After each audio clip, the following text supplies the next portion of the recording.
Alhamdulillahirabbil alamin wassalatu wassalamu ala asyrafil mursalin habibina wa syafi'ina wa maulana Muhammadin sallallahu alaihi wasallam tahal amin wa ala alihi wa sahbihi ajma'in. Amma ba'du, rabbi shrah li sadri wa yassir li amri wahlul 'uqdatam min lisani yafqahu qawli, saddid lisani wahdi qalbi bihaqqi sayyidina Muhammad sallallahu alaihi wasallam. Selalu menjadi permasalahan yang bikin dahi kening orang berkerut adalah urusan rezeki. Lalu bagaimana kajian kita ini mengarahkannya? Kita langsung saja. Bismillahirrahmanirrahim. Qala radhiyallahu anhu, qala Ibnu Athaillah fi Tanwir fi qoulihi ta'ala wa'mur ahlaka bis salati wastabir 'alaiha la nas'aluka rizqa nahnu narzuquk. Toha 132. Imam Ibnu Athaillah rahimahullahu ta'ala wa nafa'ana bihi wa bi'ulumi dalam kitab At-Tanwir yang dinukil oleh penulis mengomentari firman Allah subhanahu wa ta'ala, wa'mur ahlaka, perintahkan, kata Allah, ahlaka, keluargamu, ahlimu, orang dekatmu, tanggunganmu. Apa? Bis salati, yaitu dengan ibadah salat. Jadi perintah keluargamu ibadahi salat. Orang yang kamu tanggung jawabi, perintah mereka salat. Wastabir 'alaiha, istabara asalnya, masuk jadi rubah istabara. Ifta'ala itu maknanya lil ittikhas, artinya bersikap sabarlah, 'alaiha. Jadi ambil sikap sabar, artinya memang memerintah orang untuk sholat itu prosesnya lama. Begitu ditinggalkan dia kagak sholat lagi, ya, diingetin lagi, sabar, jangan kayak ngambek nyuruh orang sholat. Yang udah biasa sholat masih bisa ninggalin sholat, wastabir 'alaiha. Yang udah tahu hukum sholat masih bisa ninggalin sholat, masih bisa malas sholatnya, wastabir 'alaiha. Maka yang memerintahkan kudu sabar, ya, sabar. La nas'aluka rizqa, Allah bilang kami tidak meminta kepadamu rezeki. Nahnu narzuquka, padahal bahkan Allah yang memberi kalian rezeki. Jangan takut, ntar kalau saya sholat saya nggak kerja, ntar saya sholat dibagi-bagi. Maksudnya apa ini ayat? Maksudnya aiqum bi khidmatina wa nahnu naqumu laka bi qismatina. Bertanggung jawablah kamu, bangun kamu, bi khidmatina, dengan berkhidmat kepada kami, kata Allah. Ibadahi kami, fokus. Wa nahnu naqumu laka bi qismatina, maka kami bertanggung jawab, kami melaksanakan apa yang menjadi bagian kami. Apa itu? Ngasih rezeki. Kamu tugasmu ibadah, kami menyiapkan rezekinya. Wa huma syai'ani, di sini ada dua hal. Syai'un dhaminahu Allahu laka fala tattahimhu. Pertama, sesuatu yang telah Allah jamin untukmu, fala tattahimhu, maka jangan kamu tuduh seolah-olah Allah tuh nggak nyiapin untuk kamu, sehingga habis waktu buat nyari rezeki. Seolah-olah Allah nggak tanggung jawab dengan rezeki itu. Dengan alasan cari rezeki, orang jadi ninggalin ibadah, ninggalin kajian, ninggalin kewajiban cari ilmu. Itu seolah-olah nuduh Allah nggak tanggung jawab dengan memberikan rezeki, padahal Allah udah jamin. Wa syai'un talabahu minka, dan satu lagi, satu yang Allah sudah jamin darimu, yaitu rezeki. Wa syai'un talabahu minka, dan satu lagi yang Allah tuntut darimu. Jadi dua ayat ini menjelaskan, satu yang menjelaskan apa yang Allah jamin. Apa yang Allah jamin ini jangan kamu tuduh seolah-olah Allah nggak jamin. Ya, ini rezeki. Yang kedua, sesuatu yang Allah tuntut darimu. Nah, sesuatu yang Allah tuntut engkau mengerjakannya ini, fala tuhmilhu, jangan kau teledorkan, jangan kamu entar-entarin. Tahu teledor, ntar dulu dah, akhirnya nggak dilaksanakan. Jadi kesimpulannya, faman ishtaghala bima dhumina lahu amma tuliba minhu faqad azuma jahluhu. Siapa orang sibuk habis waktunya ngapain, bima dhumina lahu, untuk mendapatkan apa yang telah dijamin darinya, amma tuliba minhu, lalai mengerjakan dari yang dituntut darinya. Yang Allah tuntut nggak dikerjain, yang kagak Allah tuntut, yang justru sudah dijamin, itu yang dicari-cari. Faqad azuma jahluhu, sungguh besarlah kebodohannya.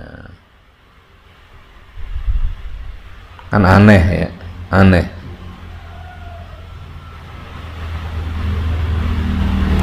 Wattasa'at ghaflatuhu, dan luas sekali kelalaiannya. Wa qalla ayyantabiha wa qalla ayyatanabbaha liman yuqizu, dan bakal sedikitlah mendapatkan peringatan, bakal sedikitlah dapat kesempatan sadar, liman yuqizuhu, bagi orang yang menasehatinya, membangunkannya. Susah, dinasehatin dengan ayat, dinasehatin dengan hadis, qaul ulama, nggak nyambung karena udah cara hidupnya terbalik, mencari-cari yang sudah dijamin, ya, melalaikan yang diperintahkan. Orang begini ini susah dinasehatin nih. Lalu cara yang bagaimana yang sebagusnya? Bal haqiqun 'alal 'abdi ay yashtaghila bima tuliba minhu amma dhumina lahu. Yang benar adalah bal haqiqun 'alal 'abdi, yang benar adalah wajib atas seorang hamba ay yashtaghila, menyibukkan diri, bima, dengan sesuatu, tuliba minhu, yang dituntut darinya, yang ditugaskan darinya, yang diberikan tanggung jawab kepadanya, amma dhumina lahu, daripada justru memikirkan, menghabiskan waktu, mengambil, mencari yang sudah dijamin. Dhumina lahu. Bagaimana tidak? Wa idza kana Allah subhanahu wa ta'ala qad razaqa ahlal juhudi fa kaifa la yarzuqu ahlas syuhudi. Kalaulah Allah subhanahu wa ta'ala masih saja, ya, terus-terusan memberikan rezeki kepada orang-orang yang ingkar sama Allah, ya, ahlal juhud, fa kaifa la yarzuqu ahlas syuhud, bagaimana pula Allah tidak memberi rezeki kepada ahli syuhud, orang yang bersyahadat la ilaha illallah wa anna muhammadar rasulullah. Yang kafir saja Allah kasih rezeki. Wa idza kana subhanahu wa ta'ala qad ajra rizqahu ala ahli al-kufri, kalaulah Allah subhanahu wa ta'ala saja telah mengalirkan rezekinya kepada orang-orang kufur, alal kufrani, kaifa la yajri rizqahu ala ahli iman, bagaimana tidak Allah alirkan rezekinya juga kepada ahli iman.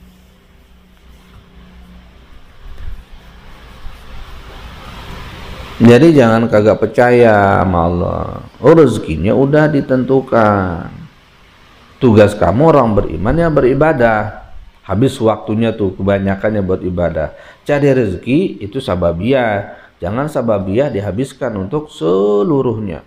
Waktu untuk mencarinya. Ini kebalik namanya. Qala ba'dul arifin. Berkata sebahagian arif billah. Orang yang kenal dengan hakikat kehidupan yang Allah berikan, kenal dengan Allah Subhanahu wa taala. Maqamut tajrid wa maqamul asbab mutalazimani. Tajrid itu, maqamut tajrid adalah orang yang mendapatkan rezeki tanpa lagi melakukan kausalitas sababiyah. Dia meninggalkan sabab. Dia tidak melakukan sabab rezeki secara langsung. Ada namanya maqamul asbab, yang menjalani dapat rezeki dengan melakukan sabab. Maqamul asbab seperti orang-orang yang bekerja di pabrik, menjadi karyawan, menjadi macam-macam lah bekerja di sawah, di bengkel, jadi nelayan, di kantor dan sebagainya. Itu namanya maqamul asbab.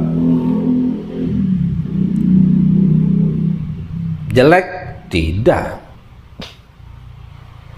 Jadi ada orang-orang yang dapat rezeki lewat sebab. Dia kerja dulu baru dapat rezeki. Tapi dia tidak meninggalkan ibadah. Sholatnya masih jalan, puasanya masih jalan, ya. Meskipun banyak juga orang gara-gara mencari sabab rezeki, dia meninggalkan ibadah. Nah, itu yang dicela itu. Kerja lupa sholat, kerja lupa puasa. Itu yang dicela di situ. Ada juga maqamut tajrid. Dia tidak melakukan sabab rezeki secara langsung. Tidak bekerja di sawah, tidak ke laut menjadi nelayan, tidak kerja di pabrik, tapi rezekinya Allah atur saja. Sama juga dengan orang-orang yang gajian bulanan. Ada aja, hidup aja itu. Rumahnya ada, anak istrinya terpenuhi kebutuhannya, sebagaimana yang bekerja terpenuhi kebutuhannya. Kenapa? Karena dia sudah berkhidmat kepada Allah Subhanahu wa taala. Seperti para ulama, para kiai, ya. Mereka habis waktunya mengajar umat, pagi, siang, sore nggak ke kantor, nggak ke sawah, nggak ke ladang, nggak ke laut. Tapi semuanya kebutuhan. Bahkan mereka bisa berbagi kepada tetangga-tetangganya yang bekerja. Kok bisa? Tidak bekerja tetapi rezeki mengalir dari Allah Subhanahu wa taala. Ya bisalah. Jangankan untuk jadi kiai dulu, jadi ulama dulu, jadi bayi saja sudah dapat itu pelajaran. Tahu bayi? Bayi itu nggak punya ilmu. Bayi itu nggak punya pengalaman. Cuman bisanya, lapar, minum cucu, pipis, tinggal nangis doang modalnya. Makan dapat, minum dapat, hidup itu. Jadi intinya orang yang bekerja di kantor, yang tidak bekerja di kantor, dua-duanya makhluk Allah Subhanahu wa ta'ala. Yang ngasih rezeki Allah Subhanahu wa ta'ala. Mana yang lebih mulia? Apakah yang kerja di kantor mendapatkan rezeki, atau yang tidak bekerja mendapatkan rezeki? Tidak ada yang lebih mulia. Yang lebih mulia adalah yang lebih bertakwa kepada Allah Subhanahu wa ta'ala. Bisa paham nih? Bisa jadi yang bekerja lebih bertakwa ketika yang ngajar. Dan sebaliknya, intinya ketakwaan itu di dalam hati. Cuman dari masing-masing setiap pekerjaan itu, ya tentunya yang untuk agama khusus ya, itu diharapkan seharusnya dia lebih yang bertakwa, tapi tidak menjamin. Maksudnya apa ini? Maka kalau sudah kita paham maqamul tajrid, orang yang dapat rezeki tanpa langsung melakukan sababnya, ya, dengan orang yang mendapat rezeki harus dengan sababiyah dulu, harus ridha dengan posisinya, harus ridha dengan posisinya. Jangan kebalik-balik. Jangan yang bekerja lalu ubah setir, banting setir namanya. Udah, itu ulama, itu ustadz kiai itu nggak bekerja, dapat aja rezeki dari Allah. Saya nggak bekerja juga, di rumah aja nggak ngapa-ngapain, nungguin rezeki. Allah kagak madang dia. Karena dia meninggalkan kewajibannya. Makamnya makam asbab masih. Nah begitu juga yang udah yang ngajar fokus di agama, udah makamnya makam tajrid. Waduh, rumahnya nih kalau begini saya nggak bisa beli mobil nih, saya nggak bisa beli kendaraan nih, saya nggak bisa memperluas tanah nih. Akhirnya bekerja dia. Banyaklah kewajiban-kewajibannya menjadi terbengkalai. Santri nggak ada yang ngajarin, umat nggak ada yang perhatiin, jadi terbengkalai. Ini salah. Nah, yang seharusnya bagaimana? Yang seharusnya kedua-duanya orang yang menjalani maqamul asbab, maqamul tajrid harus yakin Allah lah yang memberi rezeki. Ada yang dengan sabab langsung, ada yang tidak sabab yang langsung. Tapi semuanya dari Allah Subhanahu wa taala. Artinya apa? Jangan mikirin rezeki itu. Itu bagian Allah Subhanahu wa taala. Yang kerja jadikan itu ibadah. Yang ngajar seharusnya juga jadikan ibadah. Jangan niatkan buat duniawi. Yang tidak bagus, yang tidak seharusnya adalah meragukan kalau Allah Subhanahu wa taala yang telah menjamin rezekinya, sehingga dia sepaneng terus, pusing terus untuk rezeki. Ini yang tidak diinginkan, itu yang tercela. Makanya dikatakan maqamut tajrid wa maqamul asbab. Orang yang berada di maqam tajrid atau orang yang berada di maqamul asbab mutalazimani, saling melazimi, saling terkait. La yasluhu ahaduhuma illa bisani, yang tidak jadi bagus salah satu di antara keduanya kecuali dengan yang kedua. Fa sahibul masjid la yasluhu illa bisahibis suq. Orang yang hidupnya hidup di masjid itu tidak bisa jadi bagus kecuali dengan ada yang di pasar. Wa sahibus suq, orang yang memang udah bagiannya di pasar, la yasluhu, maka dia tidak jadi bagus kecuali dengan orang yang ada di masjid, ahli ibadah maksudnya. Jadi masing-masing saling terkait, saling dukung gitu. Makanya katanya di Hadramut itu satu keluarga itu mereka berbagi. Setelah diajarkan ilmu agama, fardu ainnya, fardu kifayahnya, semuanya udah pada paham, maka nanti dari beberapa anak itu dipilih mana nih yang pinter urusan sababiyah dunia, yang bekerja, yang memang pinter gitu ya, tapi tidak lalai dengan dunia ini. Dia bekerja. Wah, ini yang satu ini jadi ulama pantasnya nih. Maka anak yang memang sudah punya kapabilitas ini, punya kemampuan ya, yang belajar ya belajar sampai jadi ulama. Yang kerja halal, kerja kemana tuh? Ke Saudi, ke Abu Dhabi, ke Dubai dan sebagainya. Mereka jadi miliarder, jadi Nanti setiap bulan kirim kepada yang ahli ibadah di kampungnya, keluarganya. Nah ini namanya mutalazimani. Ada maqamul tajrid, ada maqamul asbab. Ini keluarga begitu yang bagus nih, saling dukung. Wah, saya kerja aja dah Pak Ustadz begitu. Maqamul asbab. Terus yang maqamul tajrid ini siapa? Kali entar cucu saya. Cucu saya. Jangan, kamu yang sudah di pondok udah pilih maqamul tajrid, jangan pindah ke maqamul asbab. Udah mau ditempatkan di sini. Yang asbabnya orang tua situ, jangan kamu pindah tempat, pindah maqam sampai Allah yang sendiri memindahkanmu. Itu enak hidup seperti itu. Ini yang bekerja pengen maqam tajrid, nggak mau kerja, capek kerja, tahu gajiannya belum tentu tepat waktu. Ada emang begitu. Ya. Terus begitu dapat gajian juga ternyata habis buat bayar utang-utang di warung ini, baru ini capek gitu juga. Ya. Lah enak situ, ya. Nggak kemana-mana, bisa makan, bisa ini, bisa itu.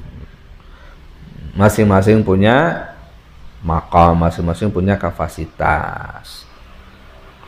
Jadi kapan berpindahnya? Ntar kalau Allah pindahkan baru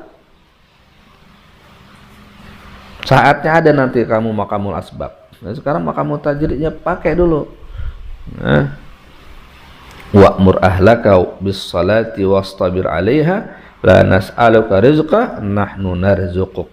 Ya. Intaha aw kama qala iqra'u.